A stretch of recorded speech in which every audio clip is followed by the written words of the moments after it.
जैसा कि जैसा कि हमने पढ़ा था कि माहिर लिसानियात ने हिंदुस्तान में हिंद आर्यई ज़बानों के इर्तिके को 3 अदवार में तकसीम किया है। कौन कौन सी? कदीम हिंद आर्यई तो आर्यई, वस्ती हिंद आर्यई और जदीद हिंद आर्यई।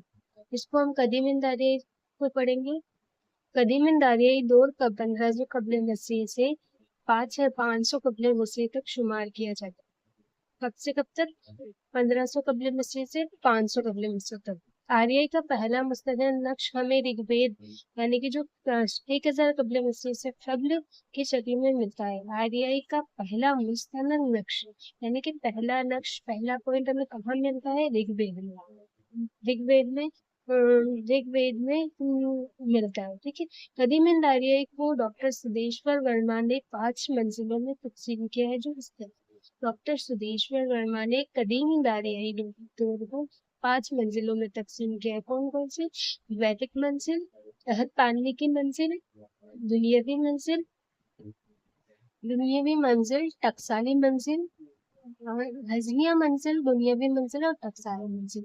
फर्स्ट है वैदिक मंजिल, अहद पानी की मंजिल सेकंड, हजमिया मंजिल थर्ड और दुनियावी मंजिल फोर्थ और टकसाली मंजिल फिफ्थ।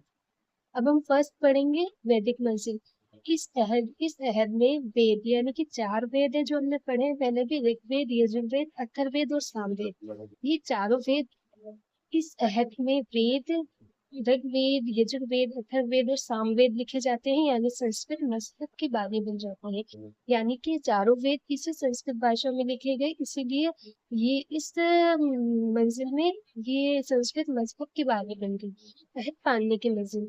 इस अहद में पाणिनि की अष्ट अध्याय और पातंजलि की महाभाष्य लिखी जाती है। इस तरह इस दौर में संस्कृत आलिमों की जबान बन जाती है। यानी कि जो अहद पाणिनि की मंजिल थी उसमें पाणिनि की अष्ट अध्याय, पाणिनि की एक बुक थी अष्ट अध्याय और पातंजलि की बुक थी महाभाष्य।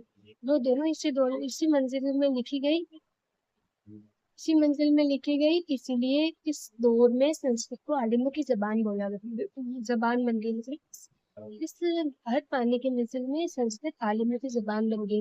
रज़्मिया मंजिल, इसे अदबी मंजिल भी कहा जाता है। इसमें महाभारत लिखी गई।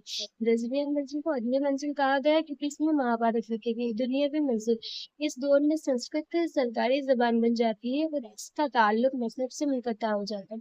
दुनियावी मंजिल में संस्कृत सरकारी जबान बन जाती है यानी कि सरकारी जबान मतलब कि सरकारी जो भी कामकाज होते हैं ये सारे संस्कृत, उन सब में संस्कृत का यूज होने लगा। सरकारी जबान बन गई और इसका ताल्लुक मजहब से मुनक़ता है। सरकारी जबान बन गई, आम लोग इसको कम बोलने लगे।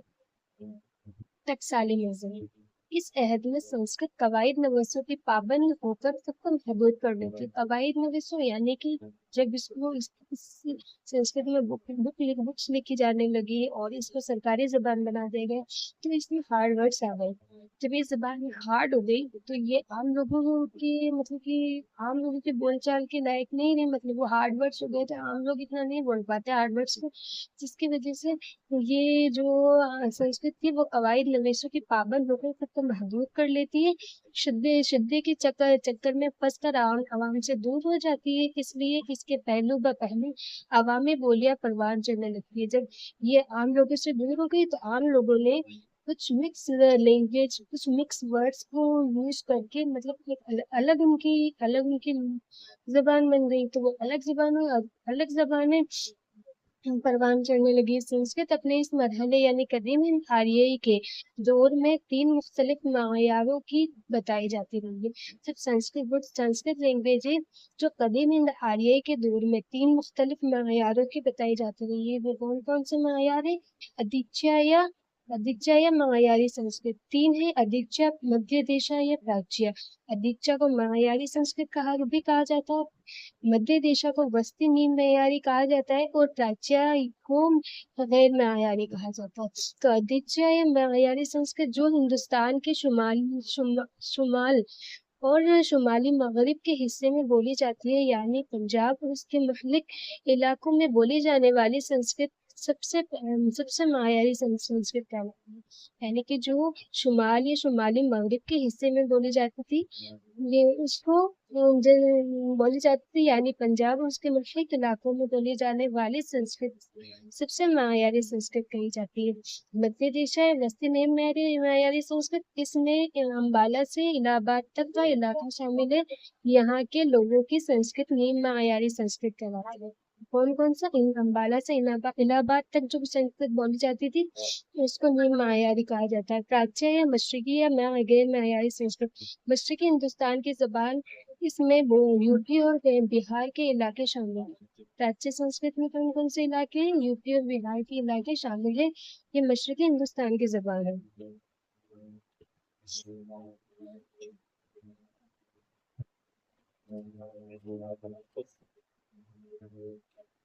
प्रोफेसर ज्ञानचंद्र जैन ने कदीम आर्ययी को दो अदवार में तकसीम किया है। जो प्रोफेसर ज्ञानचंद्र जैन थे, जो एक राइटर थे, अंग्रेज थे, नहीं अंग्रेज नहीं थे, प्रोफेसर ज्ञानचंद्र जैन हमारे एक प्रोफेसर थे, जिन्होंने कदीम हिंद आर्ययी को दो अदवार में तकसीम किया है, वैदिक संस्कृत और क्लासिकल संस्कृत। प्रोफेसर ज्ञानचंद्र जैन ने हमारे कदीम हिंद आर्ययी को दो अदवार में तकसीम किया है, वैदिक संस्कृत और क्लासिकल संस्कृत।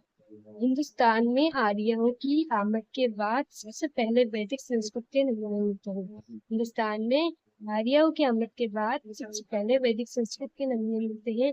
ये थी हमारे वैदिक संस्कृत की कुछ जो टॉपिक्स थे मोस्ट इम्पोर्टेंट, वो मैंने बताए हैं। इसके आगे का कॉन्सेप्ट वस्ती हिंद आर्य है, जो हम अगले वीडियो में देखेंगे। Thanks for watching.